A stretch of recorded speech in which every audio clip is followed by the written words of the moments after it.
మానవ స్వభావమే చూపేవారమైతే మనం ఆత్మీయులము కాలేము.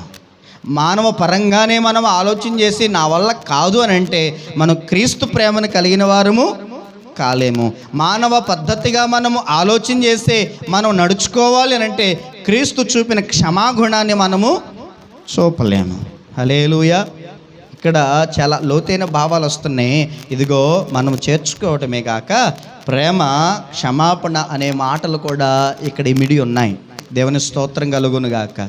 క్రీస్తు స్వార్థము లేని ప్రేమ చూపాడు. మనము మన తోటి వారి ఎడల స్వార్థము లేని ప్రేమ చూపాలి. క్రీస్తు తన ఎడల హింసాత్మకంగా ప్రవర్తించిన వారిని క్షమించాడు.